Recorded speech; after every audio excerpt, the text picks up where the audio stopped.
Fala pessoal, estamos aqui com mais um podcast, o Realmente Cast, o primeiro podcast na TV. Antes de apresentar o meu convidado, eu tenho que falar, claro, dos nossos patrocinadores.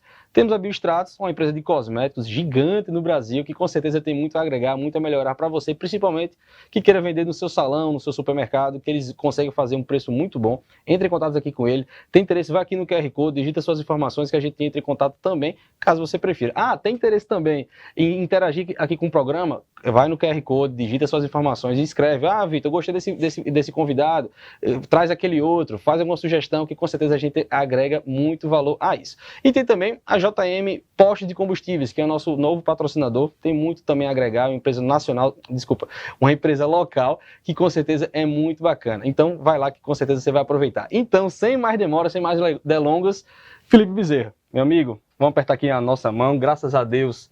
Vamos torcer para que essa pandemia venha acabar, venha ficar tudo bem.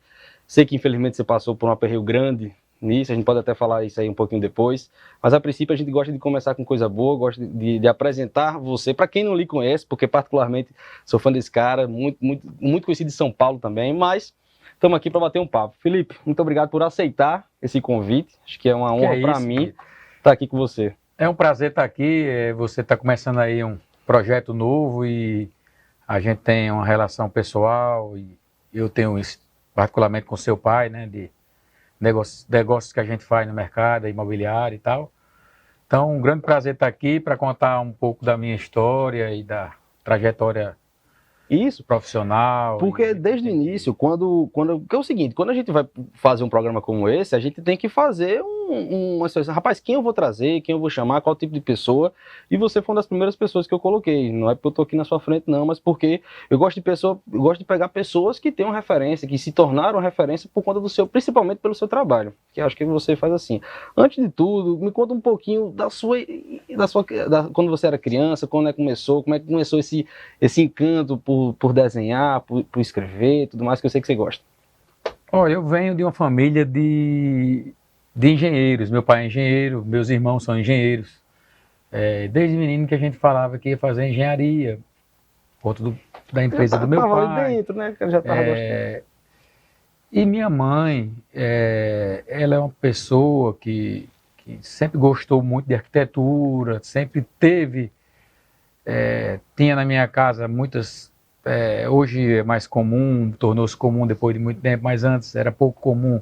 Ela tinha muitos livros e muitas revistas que ela assinava de arquitetura. Ela, quando jovem, pretendia fazer arquitetura e só havia em Recife. Meu avô não quis que ela fosse para Recife, morar lá. Então ela fez universidade aqui no Rio Grande do Norte, na UFRN, formou-se em educação artística, né? Ela, na verdade, fez música, foi professora de música. E a gente foi educado dentro de casa sempre com artes. A gente fez aulas de iniciação artística quando pequeno, na UFRN, que tinha a escola de música lá, que ela, além de música, ensinava a pintar, essas coisas. Também Nilton Navarro, que foi um artista potiguar, um célebre artista potiguar. Ele tinha uma escola de artes também em Natal, a gente fez esse curso de artes. Legal. Que era como você faz inglês, era à tarde e tal, Então a gente ia para essa escola, que é onde hoje funciona até a Fundação José Augusto, ali na Cidade Alta. Então, assim, eu costumo dizer que eu terminei, que fui uma mistura dos dois, sou uma mistura, fui para arquitetura, que é um pouco de engenharia, um pouco de arte. Claro.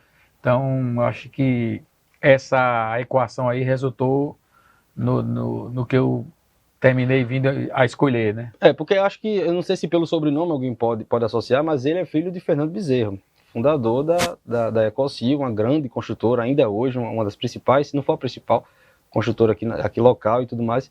E algo que eu sempre pergunto, principalmente para pessoas que tiveram essa fase de transição, você é criança, então você teve a sua infância de forma natural, adolescência e tudo mais, e a entrada no mercado de trabalho normalmente acaba sendo direcionada para a atividade que seu pai faz. Só quando a pessoa bate o pé, realmente não quer fazer. Foi o meu caso, acredito seu caso também. Como é que foi essa sua introdução no mercado, você se tornar realmente profissional, sair da adolescência para a fase adulta? Não, na verdade, no meu caso, houve uma ajuda, entre aspas, porque eu na faculdade, vamos dizer, em 94, eu estava na faculdade, E houve um movimento, como está havendo agora, de corrida das construtoras para fazerem projetos, porque o plano diretor iria mudar e o que viria ia ser bem mais restritivo. E naquele momento havia uma febre de condomínios fechados, por construção a preço de custo, que hoje até voltou um pouco também ao mercado, esse tipo de empreendimento. Naquele momento a Ecostil estava... tinha um braço no mercado público, mas queria ir para o privado. E a gente tinha naquela altura uma franquia de um empreendimento chamado Plano 100, que foram feitos alguns aqui em Natal, né? Foram sucesso de venda, e a gente tinha que é voltado para a classe B, vamos dizer assim, classe média, vamos dizer assim. E havia outro braço da empresa que era voltado para a classe A, que era um projeto que a gente tinha de condomínio em sistema, construção em sistema de condomínio fechado. Sim, que é um formato muito... hoje em dia está voltando, porque você empreender é uma atividade de risco, então o risco do empreendedorismo para as construtoras acaba sendo maior, né? Porque assim, você tem que bancar a obra, seja por via bancária, seja por via do cliente que está pagando a parcela. Se porventura esse volume de pagamento dos clientes não for suficiente, você tem que recorrer para o banco. E se porventura você não vender, você tem que pagar o banco. Então tem toda essa matemática, né? Hoje, particularmente, a gente está num momento muito instável, né, da economia. Os custos de construção subiram muito no último ano, né, com a pandemia. Os custos de frete da China estão triplicados, quadruplicados. As commodities como aço, cimento, ferro, alumínio, vidro, estão muito caras pela demanda e pelo gap que houve. Houve uma parada geral de 3, 4 meses, que aquilo para recolocar dura 2, 3 anos. Então, nós estamos vivendo uma inflação aí de construção, que há um movimento também de volta momentaneamente a um sistema de condomínio fechado, porque o risco que a empresa toma na hora de vender com preço garantido é muito alto no momento de instabilidade desse. Porque normalmente ela vai pegar o cálculo do custo, vai acrescentar o percentual dela do trabalho e vai dizer, ó, a obra vai ganhar menos, mas vai garantir que ganhou alguma coisa. Que aí você mantém a saúde dela. A incorporação imobiliária, você pode ter um resultado fascinante, mas pode entrar em dificuldades tremendas. Então, naquele momento, ainda não havia financiamento bancário. Então era tudo bancado pelo próprio caixa das empresas. As empresas não tinham caixa suficiente para bancar edifícios 100% como um banco banca. Então havia esse sistema e a gente começou a fazer muitos empreendimentos desse sistema. E eu estava na faculdade ainda, então eu fui levado ao mercado, comecei de trás para frente. Eu comecei fazendo edifícios. Então eu construí, sei lá, 12 edifícios durante minha faculdade, já do meio para o fim. TCC melhor não tem não. Eu estava na faculdade já há 5 anos, mas estava levando meio de barriga. Empurrando ali como dá. Quando surgiu essa oportunidade, a gente começou a desenvolver esses projetos e meu irmão Silvio, que até hoje está liderando a empresa, era quem assinava os projetos, que ele como engenheiro pode assinar os projetos, e eu criava e ele assinava os projetos, e a gente foi tirando prédios que você até hoje são prédios marcantes, como aqueles prédios que ali na Avenida Rui Barbosa, em frente ao TRE, tem 3 edifícios ali. Bacana. Já tem 20 anos aqueles edifícios que estão até prontos. Hoje o pessoal olha, procura o preço também. Foram os primeiros prédios que eu projetei, então assim, praticamente foram os primeiros. E assim, foi um aprendizado. Estar dentro da empresa me ajudou nesse aspecto, porque é muito complicada a carreira de um arquiteto. Meu filho está fazendo vestibular esse ano. Ele fez o Enem agora há pouco? Fez Enem essa semana, domingo, né? Anteontem. E vai fazer também vestibular em São Paulo, numa universidade privada. E ele hesitou, pensou em fazer arquitetura. Me viu trabalhando na pandemia. Durante a pandemia ele estava com a aula online, ele não queria ficar em casa, porque terminava que ia dormir. Eu fiz uma mesinha para ele lá no meu escritório, ele viu eu trabalhando, fazendo brainstormings com sócios, em projetos importantes, e ele achou fascinante, viu o jeito que eu trabalho e o ambiente descontraído de lazer quase, quando a gente está fazendo o que gosta, né? Verdade. Ficou muito empolgado e por um momento pensou em fazer arquitetura, mas eu nunca recomendei, tinha Sim. até medo, porque encaro como uma profissão muito difícil, muito... poucos conseguem chegar Que isso até é algo que eu tinha pensado até lhe e perguntar. construir uma carreira. Então, eu tenho a sorte de ter tido essa oportunidade, de ter tido esse start aí, que foi muito importante para a minha carreira, e passei muitos anos dentro da empresa familiar, projetando exclusivamente para eles, para nós, no caso, Uhum. e há alguns anos eu escolhi ser arquiteto, ficar na empresa como sócio, minoritário lá, como sócio da empresa, mas fazendo os projetos quando necessário, mas tendo a liberdade para projetar Outras outras coisas coisas. para outros clientes, para o mercado. Mas e por que é uma profissão tão difícil? Assim, infelizmente eu vejo realmente uma classe extensa, digamos assim. Hoje em dia não é comum, não é raro você ver arquitetos, porém de qualidade você acaba sendo um pouco assim. Toda profissão tem um pouco disso, né? Tem os bons profissionais e os maus profissionais. Mas por que você acha que é uma profissão tão difícil? Não, ela é uma profissão que está sendo cada vez mais valorizada, certo? É uma profissão que as pessoas estão passando a entender que ela faz parte, é fundamental na vida para você viver num espaço com harmonia, com beleza, com funcionalidade. Você tem uma vida melhor, né? Então, muitas vezes uma profissão supérflua, vamos dizer assim, num país pobre. Isso. Então, essa equação é que a gente precisa entender como é que chega nela. A arquitetura, ela precisa do cliente para ser praticada. Então, se ela é uma arte, em algum aspecto ela é uma arte, definitivamente, ela precisa de um mecenas ou de um cliente. Uhum. Né? Então, assim, quando você vai encontrar essa pessoa, lugar, né? Então, você vai começar sempre fazendo pequenos projetos, vai fazer projetos de interiores, vai fazer uma ambientação, uma reforma. Ambiente, Então, ou você pode trilhar para concursos também, você pode fazer concursos que são mais complicados, tem que ter histórico e tem que ter um grande talento também, né? Claro. É muito concorrido. A gente não tem tantos concursos no Brasil, Uhum. então não é uma prática muito comum no Brasil. Então, você precisa, na arquitetura, encontrar esse cliente.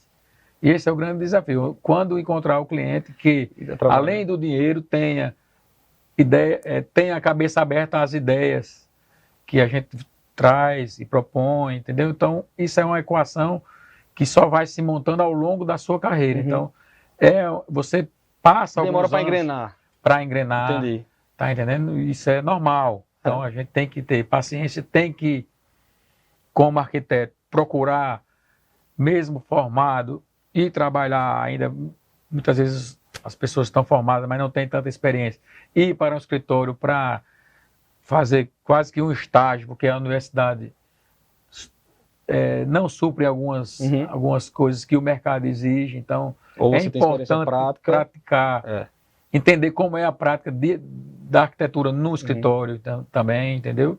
Como é a gestão, como é que você conquista clientes, como é que você... Então, é uma coisa que você tem que saber ser empresário e ser arquiteto ao mesmo tempo, né? Para ter... Acho que toda profissão tem um pouco disso, sucesso, né? na profissão, né? Por mais que a pessoa seja muito bom do ponto de vista profissional da coisa, da execução daquela atividade, se ela não tiver um time empresarial de se vender, de conquistar o cliente, de mostrar o seu valor, que às vezes acontece muito da pessoa acabar se rebaixando em termos de preço para poder atrair aquele cliente que precisa, né? Vai chegar uma hora que você pode até atrair o cliente pelo seu preço, pela sua qualidade, que o cara gosta, quer o seu material, e acontece muito isso com as suas peças, que é onde a gente vai chegar aqui já, que eu acho que é interessante.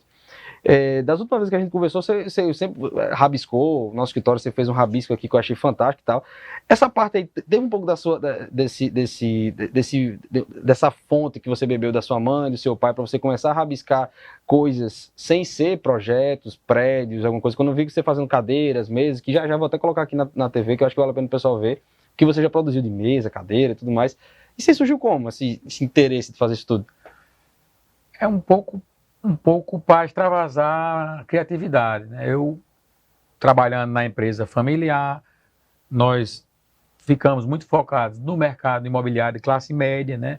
Desenvolvendo diversos projetos ao longo desses últimos 20 anos, né? Grandes projetos de sucesso na cidade. Mas sempre eu tenho ali por trás uma conta financeira que tem que fechar. Eu estou trabalhando no mercado imobiliário, numa cidade de porte médio, numa faixa de público média também. Então, eu tenho que atender a um item fundamental que é mercado consumidor. Mercado consumidor, que eu tenho que ter um preço X para ter um lucro Y. Uhum. Então, isso faz com que criativos como eu procurem extravasar sua criatividade em outra coisa. Rapaz, você extravasa bem. Então, Fabiano, coloca aí, por favor, Fabiano. Coloca aqui o Instagram da Mula Preta, que inclusive foi premiada. Inclusive, queria até lhe parabenizar por isso, por vários prêmios internacionais, inclusive. A gente vai colocar aqui o Instagram dela aqui, a Mula Preta.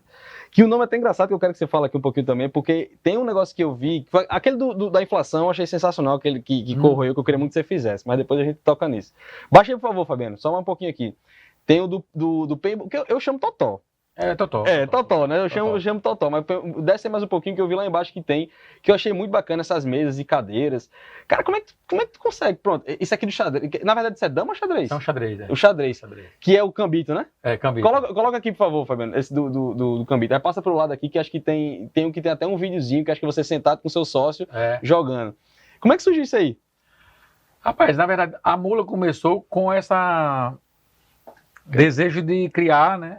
Então, eu comecei a desenhar umas coisas e conheci André. André era um fornecedor meu, ele é um cara muito mais novo, tem 33 anos, eu já estou com 51 anos, então ele é bem mais novo, de outra geração, um cara totalmente tecnológico e eu sou 100% analógico.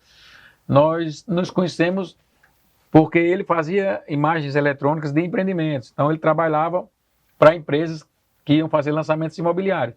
A gente ficou... essa aí. A gente ficou cliente e amigo e eu descobri também que ele gostava de desenhar e ele tinha também um caderno, ele fez engenharia elétrica, é um cara totalmente conectado e a gente começou a conversar no sentido de rapaz, vamos trocar uma ideia, vamos botar alguma coisa pra frente aqui, exatamente. Que dá pra ser uma coisa legal. Cara, e eu fiquei encantado, porque assim, você já tinha montado ela aqui há mais tempo, e algo que você fez, que eu particularmente sou muito fã, que inclusive eu sempre enfatizo isso aqui, que é, você tinha o seu ambiente aqui em Natal, e você resolveu ir para São Paulo, o maior mercado da América Latina, colocou na avenida mais importante também do mercado, e está sendo, inclusive, ganhando prêmios nacionais e internacionais, e a crítica local está falando positivamente. E um grande detalhe, Mula Preta é um nome que todo nordestino entende, sendo que quem vê de fora não. Até estranho um pouquinho, né? Pô, Mula Preta. Por que o Mula Preta? A gente quis realmente criar um nome que causasse estranheza e curiosidade e você não esquecesse facilmente. Não esquece não. Você vai decorar o nome de um designer, Jade Almeida, ou Cicrano, você tem que ouvir 10 vezes para decorar que existe esse designer fulano de tal. Mula Preta você só vai ouvir uma vez, então um dos motivos foi esse. O principal motivo, na verdade, foi trazer um pouco da nordestinidade, da nossa raiz, trazer um pouco da irreverência e do bom humor que a gente imprime nas peças. Então a gente tem peças que têm um DNA muito semelhante entre si e elas sempre trazem alguma história, alguma deixa, um carinho, alguma coisa especial que emociona. Então a gente procura emocionar nas peças. Então, voltando para a pergunta lá atrás, eu cheguei na Mula Preta através de uma fuga e começou como um hobby, na verdade, como uma brincadeira, e a gente sentou para desenhar esse nome e achou o nome. André ficou muito impactado, eu botei na mesa esse nome. Realmente é um nome estranho, mas... porque normalmente são nomes mais em inglês, um joguinho de palavras de sigla, né? Alguma coisa exato, assim. Aí... Esse nome é um nome bem diferente, no mínimo que você pode dizer, né? Claro. E a gente também desenhou a logo, inspirado naquela burrinha de feira. Sim, a logomarca aquela da mula preta aquela que se desmancha ali. e coisa, você aperta embaixo, ela sobe levando, sobe Quando eu levando. era menino, eu fui na feira de Caruaru ali, aqui na feira, Conheço, por aqui também a gente via aquelas mulinhas que você aperta embaixo, ela se desmancha. Então, isso. dali a gente criou a logo, que é bem simpática também, e sentou para pensar o que é que vamos fazer. Estamos em Natal, não é um grande centro consumidor, Isso. não é definitivamente um centro produtor, nem de crítica. Como vamos fazer? Como é que a gente vai impactar, né? Como é que vamos Botar o nosso nome. Como é que a gente vai né? sair? Como é que a gente vai conseguir sair daqui para algum lugar? Porque bater na porta das fábricas assim, todo dia batem 500 pessoas em cada fábrica. E a gente resolveu fazer concursos internacionais. Então ganhamos, sei lá, 12, 15 concursos internacionais. Antes de ir para São Paulo? Antes de ir para São Paulo. Isso em 2013 para 2 anos atrás foi quando a gente decidiu para São Paulo. Poxa. Então a gente ganhou dezenas de prêmios e a gente conseguiu acessar as fábricas através de um amigo aqui de Natal. Conseguimos acessar uma das fábricas que abriu as portas para fazer a poltrona basquete, que é uma poltrona que foi premiada nos Estados Unidos e na Itália. Também fomos fazer a poltrona Duna em outra fábrica no Rio Grande do Sul. É trabalho fazer essas coisas assim, do ponto de vista da produção, conseguiu fazer, porque assim é muito diferente, né? A gente foi Sofreu aprendendo com o tempo, né? Quando a gente fez a poltrona basquete, especificamente, que é uma poltrona Fabiano, coloca aí, por favor, Fabiano. Procura aí no Instagram, complicada para fazer. É um que parece uma bola achatada, né? Parece uma bola de basquete amassada. Ela é amassada assim, eu já vi isso aí. Aquela poltrona a gente fez e a fábrica gostou muito. E a gente resolveu fazer um protótipo. Arranjamos uma pessoa no Paraná para fazer um protótipo da cadeira. Na verdade, o cara fez uma escultura de isopor, de um bloco de poliestileno, daquele de prancha de surf, duro, e ele colou uns couros, assim como se fosse simulando a cadeira, e a gente chegou lá na fábrica com esse bloco lá, que não era nada. O cara disse, e aí, eu tô vendo aí uma coisa, você senta e tudo, mas como é que eu vou montar? Então a gente foi junto com a fábrica, entender como é, que vocês estão vendo aí vários gomos. Eu acho que tem uma cor de meio alaranjada que parece a de basquete mesmo. Né? Essa é uma versão preta, mas ela tem na cor da bola de basquete. Então, ela é toda em couro. E como é que fecha esse couro? Como é que a gente faz as costuras? Então ela é 100% coberta de couro, só que ela tem são vários elementos internos, são 3 ou 4 elementos, cada gomo desse é um elemento que tem de fibra de vidro, que é revestido com espuma, que o couro vem e abraça, e a gente vai costurando, e tem 4 pés verticais que unem, e a gente parafusa por baixo. Então, é uma engenharia muito grande, que a gente faz a 4 mãos com a fábrica, e essa poltrona foi um desafio para fazer, porque ela é interessante, é bonita, é confortável, mas para executar tinha que ter o fabricante adequado, trazendo inteligência também, porque a gente pensou na cadeira assim, mas como de você, no papel tava só cabe, né? Brincando de desenhar. No papel ali vai, mas na hora de executar... Fazer uma maquete até faz, mas e agora? Na hora de executar, entendeu? Então, isso acontece muito, sim. Claro que essas peças mais complicadas, hoje a gente já sabe como é que faz, já tem vários exemplos que fizemos e fomos aprendendo também, mas a peça do papel para ficar pronta leva muito tempo, leva 6 meses, leva um ano, porque a gente faz um primeiro protótipo, às vezes é uma peça mais fácil de madeira, a gente usa a CNC, que são máquinas que recortam, e a gente faz ali um esquema de montagem, é bem mais simples, né? Estofado também a gente usa profissionais do mercado que têm experiência em fábrica de estofado também, que tem uma especificidade muito grande. Então, os sofás internamente têm suas estruturas em madeira, mas tem várias camadas de espuma com maciez. Porque tem que ficar confortável variável, também, né? Sempre uma cadeira, né? Você tem que ficar confortável, você tem que sentar. Ser só bonito não adianta. A cadeira lá do Marechal, acho que foram vocês que fizeram, é uma cadeira super confortável. Porque quer coisa pior do que você sentar na cadeira e você ficar aqui, não consegue sentar, é muito ruim. E acho que tem que unir isso aí, né? Isso. Então a gente foi brincando, chegou num momento que a gente se viu trabalhando com várias indústrias, recebendo royalties, a gente tem contrato de royalties com essas indústrias, mas a gente estava querendo dar um passo a mais, porque era muito legal, é muito bacana estar viajando, indo para exposições, que a gente fez diversas exposições lá fora, em São Paulo também, mas principalmente lá fora, recebeu muitos prêmios, mas a gente queria ver como é que a gente começa a ganhar mais dinheiro. Claro. Mercado e mais dinheiro. Então a gente resolveu empreender, né? Partir para uma nova perna do tripé aí, design, fábrica e varejo, abrir uma loja própria nossa, já que uma fábrica é muito complexo e muito caro. E claro. Não que abrir uma loja seja barato, mas a gente buscou abrir uma loja para que a gente conseguisse, no principal mercado do Brasil, que é São Paulo, concentrar as vendas da nossa marca, que era vendida em 3 ou 4 lojas, meio que espalhado. Cada fábrica vendia para uma loja, porque cada fábrica fabrica um tipo de peça, vamos dizer assim. Então a gente resolveu fazer isso há 3 anos atrás, 2 anos e meio atrás, e há 1 ano a gente inaugurou essa loja em São Paulo, que fica na Alameda Gabriel Monteiro da Silva, que é a principal rua, vamos dizer, avenida de imóveis, de design em São Paulo. São Paulo você tem ruas muito marcantes. De carro. De a Avenida Europa tem carro, a Oscar Freire é moda. Então a Gabriel é a rua de imóveis e de decoração e de design.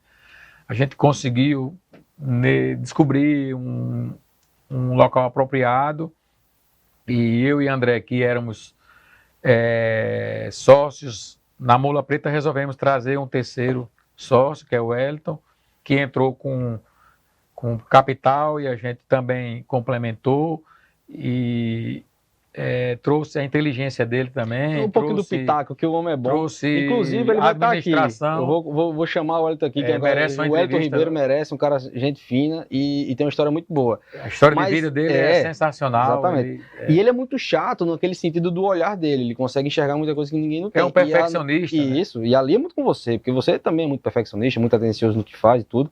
Algo que me chamou a atenção logo no início, que eu vi, até uma matéria que saiu na época que foi lançado, acredito que foi na revista Veja, uma matéria que saiu de capa e tudo mais, que eu achei fantástica, e que houve uma certa repercussão negativa por achar que estava brincando São Paulo e a capital do Nordeste é São Paulo. Coloca aí, Fabiano, por favor, tem no Instagram da Mula Preta, se você baixar um pouquinho tem o Instagram da matéria.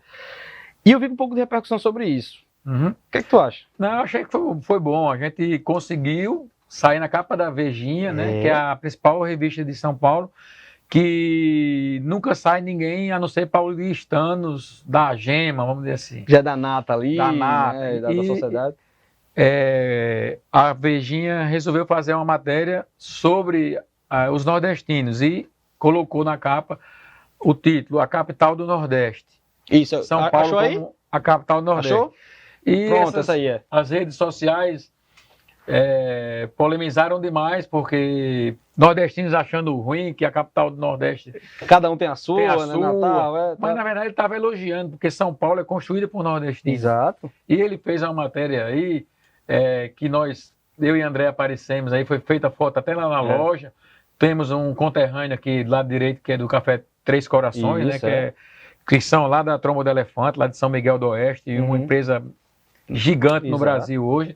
Temos a Renata França, que é essa morena que está ao meu lado, que ela tem um spa lá até na Gabriel também, que ela desenvolveu um método de massagem inovador, que todo lugar do mundo ela vai dar cursos e é altamente... Fez algo diferente e está sendo recompensado por isso. A outra moça tem um restaurante e o menino é ator do filme Bacurau. Então, eles fizeram essa capa e a gente ficou muito honrado. A gente tinha aberto a loja em novembro, isso foi em janeiro, assim. Pouco tempo depois. Agora. Então, publicação, propaganda... Foi muito gratificante, foi uma honra para a gente ter tido assim, a oportunidade de sair na revista Veja. Quem não sonhou, eu nunca sonhei, aliás, sair numa publicação tão importante na vida, né? Então, foi muito legal assim, a gente ter sido reconhecido. Eu li a reportagem e confesso que achei muito mimimi das pessoas que estavam comentando isso. É comum, hoje em dia, com o advento da internet, todo mundo dá a sua opinião. É juiz, eu respeito. respeito. Tudo. É. Eram críticas bobas sobre quem manda, quem é o capital de quem, o quem. Então, assim, eu acho isso tremenda bobagem. Eu acho que o importante é saber que a força do trabalho nordestino é fundamental para São Paulo. E que seja eles queriam bom. fazer uma revista enaltecendo isso, pelo contrário, entendeu? Então, na verdade, a polêmica terminou que duplicou a visualização vocês, né, normal da revista. Para nós foi muito bom. Eu particularmente, quando eu vi, eu li. Porque sabe qual é o grande problema? Que as pessoas só começam a fazer as opiniões lendo só a capa. Isso, a pessoa não lê nada, não... BG, tem lá a notícia. Mas quando vai ler a notícia é outra coisa. Isto é, Veja, Jornal Hoje, enfim, lê só o título, toma pé de tudo por conta daquilo ali e desce o cacete. Então o cara tá aqui em Natal, ou tá em Aracaju, a capital do Nordeste, aí como é que a capital do Nordeste é São Paulo? Recife, Natal, Salvador... Ela está lá elogiando, dizendo que os nordestinos são fundamentais para a construção da cidade. E ela fez, pela primeira vez, uma história das pessoas nordestinos da segunda geração, que não foram os primeiros que foram ser garçons, são pessoas que estão trazendo empresas, que estão gerando empregos em São Paulo, entendeu? Então essa foi... Essa visão que faltou um pouco das pessoas entenderem. Que São Paulo é onde eu me sinto em casa. Todos os garçons onde eu frequento são nordestinos, são meus amigos pessoais até. Bom. Muitas vezes eu levo coisas aqui, carne de sol. Algum mimozinho, alguma coisa para eles, que eles têm saudade e tal. Então, assim, São Paulo foi feita por nordestinos. Pra gente, claro. Então, por um caldo de cultura internacional e brasileiro. E já é o Brasil e São Paulo ainda então, mais. Os italianos, os árabes, os japoneses, os árabes, né? Então todos fizeram São Paulo, fazem São Paulo. Então... É porque tem um pouco também de, eu não vou dizer um alto preconceito, porque depois isso corta e não sei o quê, mas assim, às vezes eu acho que o próprio nordestino, ele se subjuga em alguns momentos, quando ele é comparado com alguém do Sudeste ou do Sul, por exemplo. O trabalho tem que ser bom. O profissional tem que ser bom, o material, seja a peça, o design e tal, independentemente de onde a pessoa nasceu. Exato. Eu acho que São Paulo está aberto a todo mundo, sabe? Eu acho que você tendo força de trabalho, persistindo, buscando alcançar o sucesso, São Paulo é aberto para você. Mas você achou que na hora que chegou lá e tal, o nome, o fato de ser daqui, teve um certo receio, não vou dizer preconceito, mas digo um certo receio das pessoas em enxergar o potencial de vocês lá? Não, mas a gente acertou desde o início, assim, essa presença de Wellington, quando a gente fechou com ele um número e traçamos uma meta assim, de implantação da loja, a gente tinha lá em cima da mesa um número que ele estava colocando para a gente abrir o capital para ele entrar, e esse número ele disse, a gente tem esse capital aqui, a gente vai procurar por um ano, a gente tem um ano para procurar um espaço para a gente alugar que caiba esse capital aqui para a gente abrir nossa empresa. E caso daqui a um ano a gente não encontre, fica por isso mesmo, vocês seguem o caminho de vocês, procuram outro, que a gente estava conversando com outra pessoa, e a gente optou por ficar com o Wellington, e assim foi feito. E saímos em busca de imóveis. Saímos primeiro em busca de entender São Paulo, onde era o lugar. A gente tinha dúvida se era na Vila Madalena, se era no centro, porque tem polos também nesses bairros. E a gente entendeu que a Gabriel Monteiro da Silva era o lugar correto. Porque naquele momento que a gente fechou com ele, aí onde você me perguntou e eu disse que a gente acertou desde o início, ele disse, eu só vou para São Paulo se for para ir para um lugar para a gente chegar fazendo barulho. Bom. Eu não vou para São Paulo para a gente ir para uma portinha na Vila Madalena. Que aí seria só Porque mais um. Aí né? vai ser mais um, vai Pra passar competir, 10 anos para a gente ter a engrenar. notoriedade que a gente quer ter. Uhum. Então, se a gente não conseguir, fica por isso mesmo, tudo bem. Tá tudo certo. E a gente começou a batalhar e achar imóveis muito caros, imóveis casarões Uhum. muito caros para... Primeiro, o valor caro. Segundo, a reforma Demolir, caríssima. botado... Você fazer uma reforma é muito complicado. E a gente... E a matemática tem que começou fechar, a né? sonhar com um terreno. E não havia terreno lá. Por acaso, a gente descobriu esse terreno. Então, assim, foi um achado. Nós tivemos negociações com o terreno. Surgiu um concorrente italiano, queria pagar mais. O cara desistiu da gente e foi avançar com o concorrente. E a gente ficou 2 meses, 3 meses sem aquele terreno. Caramba. Voltamos para a estaca zero para procurar outro lugar. Depois de 2, 3 meses, a gente não continuava batendo naquelas casas e não encontrava lugar adequado. A gente resolveu ligar novamente para o corretor original. Uhum. E ele ligou para o advogado e o cara disse que estava de saco cheio, que esse italiano era hoje e amanhã e nunca Nada. tinha acordado o valor, mas não assinava. E que se a gente quisesse fechar, ele fazia até menos do que o italiano. Então chegamos lá no número, a gente não hesitou e fechou. Fez então, carreira, assim, fechou e deve ter sido uma angústia muito grande, porque você lutar esse tempo todinho para ficar ali, você fica E depois a gente soube que esse espaço, na verdade, não era italiano, era a loja de Jade Almeida, que é o maior designer do Brasil. Olha aí, então vocês competiram com o Cabo Grande. A gente, depois que a gente estava em obras, soube que era a Jade querendo, que foi do final para a Avenida Europa, Uhum.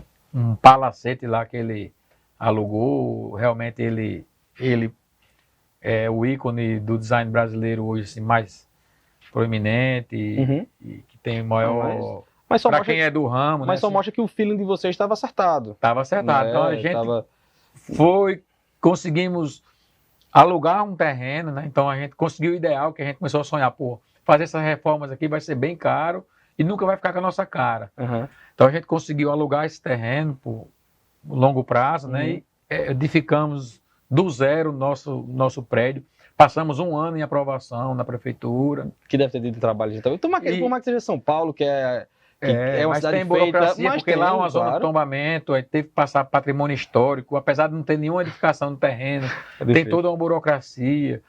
Aí a gente obteve a licença e marcamos dia 1º de abril para começar a obra. Quando foi no dia 18 de março, veio a pandemia, lockdown no Brasil. Né? E a gente ia começar as passagens compradas para a equipe ir para São Paulo para correr com a obra. Quando vem o lockdown, a gente fica desorientado. Não vai começar dia 1º de abril. 18 de março, lockdown, quando a gente estava ali feito barata tonta, todo mundo sem entender. Né? Então, passamos realmente 2 semanas sem saber o que é que faríamos, até que sentamos e adiamos para 1º de maio. Uhum. Então, 1º de maio foi todo mundo para São Paulo, no feriado de trabalho, né? Todo mundo foi para São Paulo e a gente adiamos só 1 mês, então a gente entendeu que a pandemia, que aquela era a hora correta, que as obras em São Paulo tinham ficado trabalhando, porque no primeiro momento ninguém nem sabia, então as obras tinham ficado trabalhando, a gente estava com o capital pronto para né? comprar, então a gente foi comprar as coisas, encomendar a estrutura metálica, a loja é feita toda em estrutura metálica, então a gente acertou assim na mira, assim, e olha que na mosca. Se fosse construir agora com esse preço que está hoje, meu amigo, aí hoje a gente não construiria a loja daquele padrão, pelo menos com aqueles materiais, a gente não conseguiria. Hoje alguns itens estão o triplo do preço, tá entendendo? O triplo mesmo, sem exagero. Então, o revestimento da fachada que a gente pagou R$80 está 250. Então, a estrutura metálica também hoje é mais do dobro. Então, hoje a gente não faria aquela loja do jeito que a gente fez. Se fosse fazer a loja, tem que ser outro projeto, com outra ideia. Que ficaria bom, mas que vocês acabaram ficando limitados porque não queria também fazer um negócio astronômico. Então, a gente fez a loja toda no lockdown. Conseguimos trabalhar todo o tempo, tínhamos as licenças, mas conseguimos e inauguramos a loja em novembro, né? Esse é um construímos de maio a novembro. E dessa repercussão toda. É uma loja com 800 metros quadrados, num terreno de 1.000 metros quadrados, com paisagismo, com tudo do zero, tudo feito. Então inauguramos e foi um ano de muito trabalho, o ano passado, porque estava com essa frente de obra, que o Elton ficou como responsável, né? Grande Bililio. E grande equipe que ele tem. E nós, eu e André, fomos para as fábricas tirar do papel uma série de novas peças que a gente tinha desenhado, especialmente para a inauguração da loja. Então, na hora que a gente fechou o terreno, que foi para a prefeitura, a gente foi desenhar uma coleção nova. A gente tinha 30, 40 peças, fizemos mais 50 peças. Então a gente foi trabalhar desenhando as peças, concebendo, projetando, prototipando, fomos para as fábricas para conseguir tirar tudo isso durante a pandemia, construir as peças e trazer quase que a primeira peça, assim, muitas depois sofreram ajustes, né, assim. Então, assim, foi um ano de pandemia muito ocupado, a gente estava feito uns loucos trabalhando, nesse ano a gente viajou, sei lá, 15 vezes, todo mundo houve viagem que não tinha ninguém no avião, houve viagem assim que tinha 10 pessoas no avião, assim. Em horários específicos, você tem que ir agora, e tal. Só tinha um voo de Natal, da Gol, a gente é muito ruim de voo, né? E ficou um voo por dia, né? Mas tinha voos que tinha assim, eu fui num voo com 20 pessoas que desciam em Guarulhos às 8 da noite, quase não as havia músicas, ninguém, né? Eu tenho foto assim, em maio em Guarulhos, vazio, assim, às 8 da noite, filme, inacreditável, de coisa de filme, assim. Porque acho que desligado. Você foi uma das poucas pessoas que viajou de avião que eu conheço durante esse período, porque todo mundo fechou, mas como não tá, depois de um tempo que não teve mais o lockdown, ou seja, era muito específico, você foi a trabalho e tal, então nunca tinha escutado de alguém que tivesse entrado de fato em aeroporto nesse período e tudo mais. Então... Eu tenho fotos assim, aí também teve um momento que os voos estavam lotados, ainda a pandemia e os voos lotados. Graças a Deus não peguei Covid, né? Sempre usava máscara e uso sempre no avião, né? E assim, foi muito intenso esse ano passado e está sendo intenso desde então. A gente fez um ano agora de loja, né? E a gente não sentiu o que você perguntou, sim, esse impacto, a gente conseguiu construir tudo bem feito, assim, acertar no endereço, fazer um bom projeto. Fizemos um bom projeto de paisagismo com um profissional bacana, que é Alex Hanazaki, um paisagista muito conhecido em São Paulo, que a gente procurou fazer um jardim nordestino, árido, então a gente tem agave, tem sisal, tem cacto, tem suculentas, tem plantas típicas da nossa região, então assim, a gente procurou trazer essa pegada aí nordestina para a loja.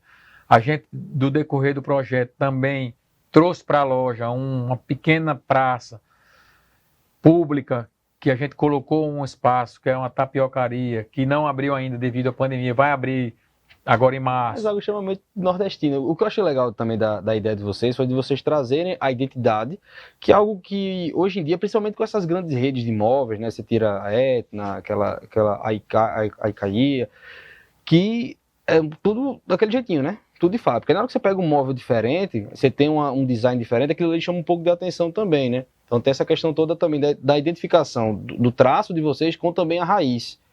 Então assim, você vai fazer um jardim, você poderia fazer um jardim convencional, mas não, você quis trazer plantas locais, nordestinas, para poder dar essa identidade, né? É porque a gente construiu, na verdade, o branding muito bem feito. Nós trouxemos esse nome, Mula Preta, desenhamos a logomarca, trouxemos a arquitetura, que a gente trouxe uma pedra do Rio Grande do Norte. A loja tem uma pedra preta ao longo de toda a sua parede interna, que tem 5 metros de pé direito por 50 metros de comprimento. Caramba. Então essa pedra vai desde a rua até o fundo da loja. Lá dentro a gente plantou uma árvore também. E em torno dessa árvore a gente tem uma mesa que a gente faz recepções para arquitetos, para clientes. Então a gente tem um espaço para cozinhar lá dentro. A gente trouxe também uma livraria. Eu gosto muito de livros e coleciono livros. A gente trouxe uma loja da Taschen, que é uma importante editora internacional de artes, de arquitetura, para dentro da loja. Então a gente trouxe uma loja da Taschen, que não tem nenhum do mundo, fora as lojas próprias da Taschen. Então a gente trouxe para a loja, não sabia que ia dar certo, foi lá e conseguiu fazer, né? Então a gente tem esse espaço lá dentro, que é um espaço democrático, que qualquer pessoa que não vá comprar móveis pode aparecer na loja para comprar um livro, que tem de todo preço, caríssimo, e de R$50. Fácil, né? Então você pode passar lá e comprar um presente Legal. de última hora, ou mesmo um livro para ler. Legal. Felipe, uma coisa que me chamou a atenção é o seguinte: quando você disse que você ia começar a sua atividade profissional, né, você estava no período de transição de plano diretor, que é algo que a gente está passando justamente agora. Isso. Confesso que eu não sabia que na sua época que você ia começar a trabalhar, estava nesse período. E estamos aqui agora. Já é de tempo que a gente que eu digo, pessoas que atuam no mercado imobiliário, de forma geral, que vem sofrendo um pouco com o plano diretor de Natal, de forma geral, que acaba sendo o principal, né, para o Rio Grande do Norte, né, em termos de diretriz, que a gente vem sofrendo com um pouco disso. O que é que você acha, o que é que você enxerga do plano diretor? Se vai sair, não vai melhorar, não vai, os impactos, o que é que você está achando dessa nossa realidade de agora? Olha, eu tenho acompanhado um pouco a distância devido à minha correria. Imagina. Hoje eu vivo entre Natal e São Paulo, nesse vai e vem, tenho acompanhado a distância. Eu ouço que parece que vai ser votado, se não até final do ano, mas até março. Já estão falando em março. Entendo que se não for votado até março, vem um ano de campanha e o ano que vem não sai. Né? Tudo. Então, um impacto eu acho negativo que o muito plano grande. diretor, Natal está precisando de um novo plano diretor. A gente está há mais de 10 anos sem renovação, sem revisão, né, no caso. Há muitas áreas que ficaram para ser regulamentadas e nunca foram regulamentadas.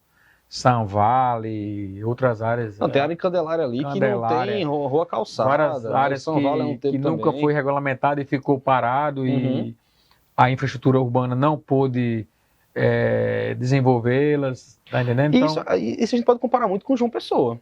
Porque João Pessoa é uma cidade que, pelo menos para que vou com certa frequência para lá, eu vejo os prédios, restaurantes, escritórios, muito mais desenvolvidos do que aqui. O que é que você acha que está faltando para a gente engrenar nisso? Mas é justamente a gente renovar essa legislação. Eu acho que o mercado está pronto para gerar empregos e gerar empreendimentos, né?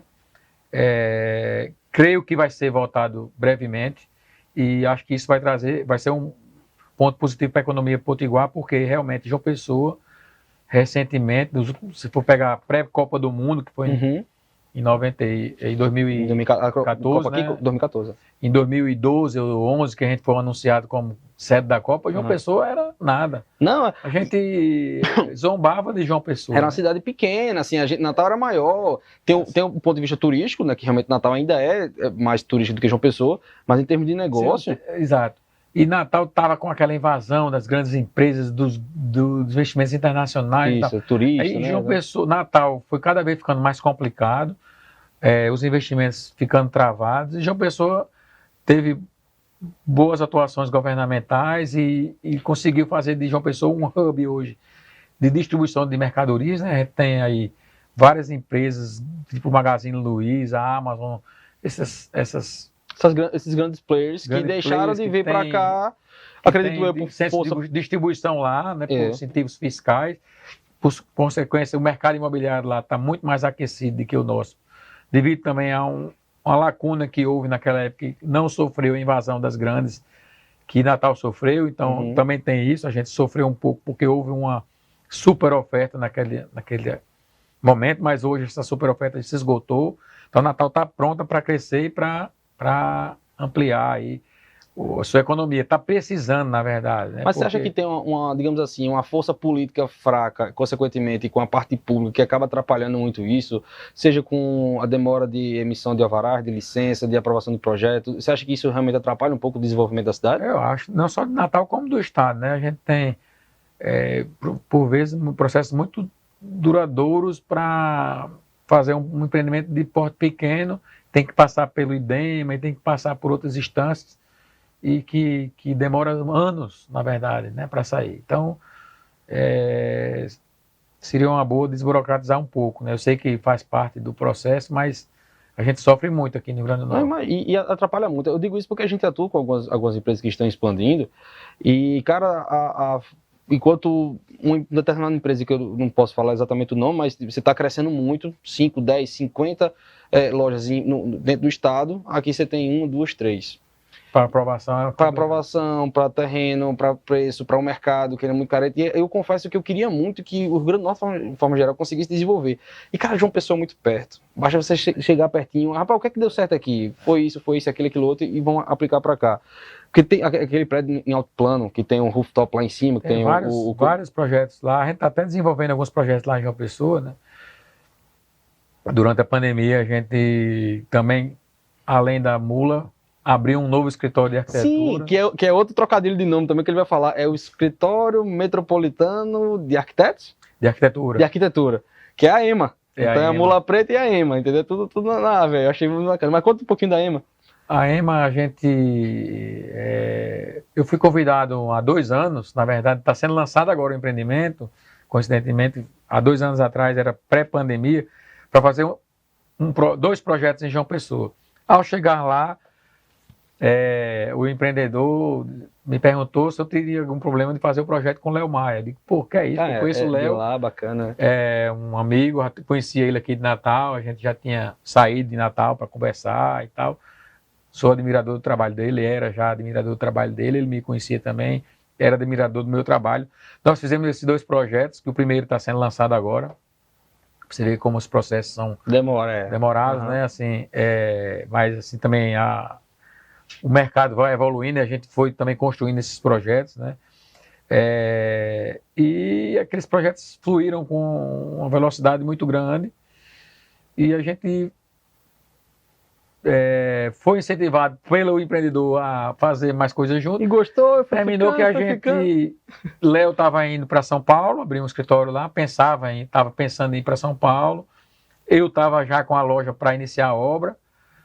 E a gente resolveu criar um escritório. Então, veio esse nome grande, Escritório Metropolitano de Arquitetura, para uma cidade grande como São Paulo, né? Boa. Quis criar esse nome bem característico, imponente também, e no final a sigla resulta na EMA, que é um animal que habita o Nordeste brasileiro. Legal. Né? Então, coincide de ser outro animal, assim.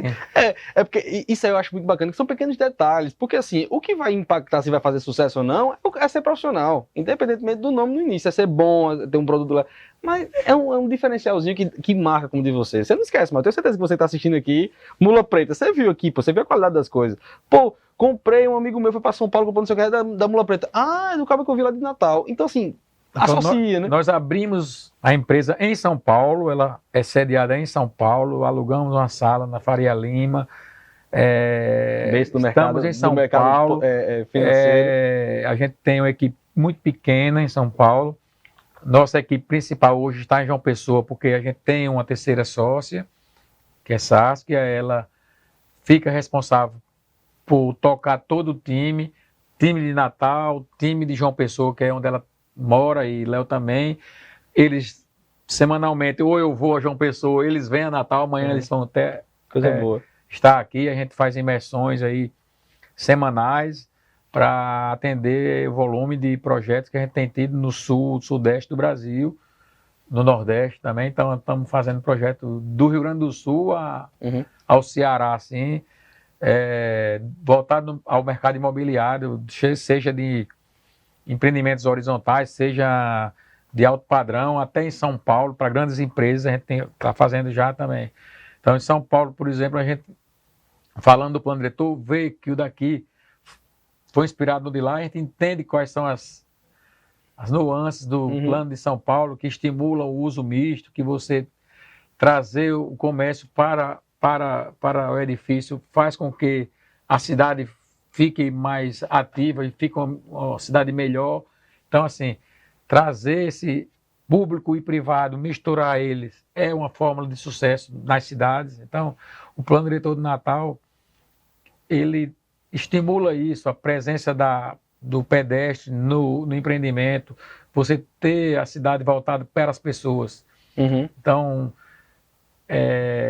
esse momento de mercado a gente está atuando lá no Sul e tendo uma grande procura e entendendo como é que é o plano diretor lá, né? Que é um plano que estimula isso. Misturar tipologias de apartamento, trazer apartamentos menores misturados com maiores. Então, é importante demais uma ferramenta como plano diretor para uma cidade, né? E na sua carreira, a gente está até perto de finalizar, eu queria perguntar uma coisa que aí é uma pergunta até pessoal.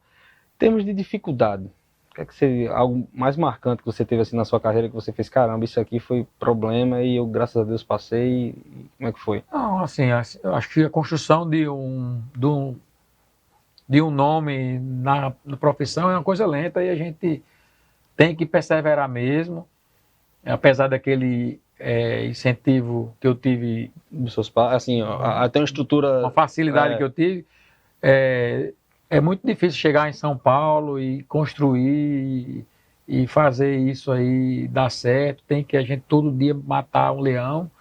E assim, dificuldade todo dia tem, a gente não para, gosta de fazer o que faz, né? Isso acho que é o fundamental, assim.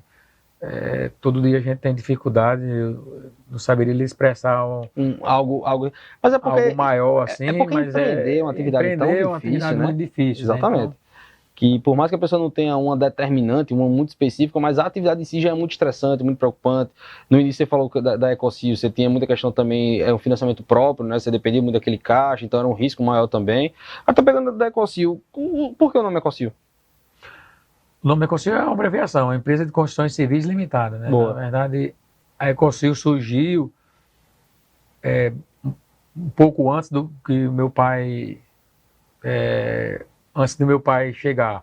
Quando meu pai se formou com meu padrinho, que faleceu muito cedo, eles foram abrir uma empresa de engenharia, né? Eles tinham acabado de se formar e eles não tinham, não havia nada além de obras públicas. Então eles tentavam fazer uma ponte, alguma coisa que precisava para as prefeituras ou para governo, para quem for. Obra E eles não tinham, tem acabado de se formar, tem que ter alguma coisa, né? Tem que eles fazer. não tinham acervo técnico. Então, meu padrinho, Luciano Barros, ele lembrou que o pai dele havia tido uma empresa que chamava, uma empresa que estava arquivada, que não tinha sido dado baixa, mas que estava sem operação, porque naquele tempo o cara era Luiz Alves, o cara que era de Dinarte não fazia construção. O cara de Dinarte não fazia de Luiz Alves, havia de radicalismo político. E o pai dele era envolvido com política e tinha deixado de lado porque não estava o governante da época, nem sei quem era, não era. Então eles estavam, a empresa estava inativa, foi fundada, tinha sido fundada por esse pai desse meu padrinho, Luiz de Barros, e o engenheiro Roberto Freire, que é o nome da avenida. Eles haviam fundado essa empresa junto com outra pessoa, chama-se João Macena, e eles deixaram ela arquivada porque não ia mais. Eles já estavam mais velhos e não vão mais mexer com construção. Então, meu pai, junto com o Luciano Barros, foram à junta comercial e desarquivaram a empresa, que foi fundada em 1948. Isso era em 1965. Entendi. Então, eles reativaram a empresa, que tinha CREA e tinha acervo no CREA de construção de ponte, construção de estradas. A partir dali, eles conseguiram participar de licitações e iniciar uma carreira. Tá ótimo. Até que meu padrinho faleceu precocemente num acidente, em 73, e de lá para cá meu pai veio tocando a empresa, teve sócios em algum momento e hoje a família toca a empresa. Estamos aí há 70 e tantos anos aí. Gostaria muito de agradecer. 60 com meu pai. 60 aí?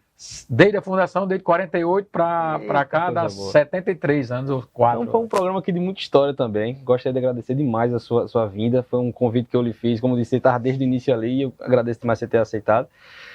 O convite está aberto. Acho que nada impede a gente ter com o seu sócio, com outras pessoas. Vou trazer o Wellington também para cá, que é um cara que eu gosto muito.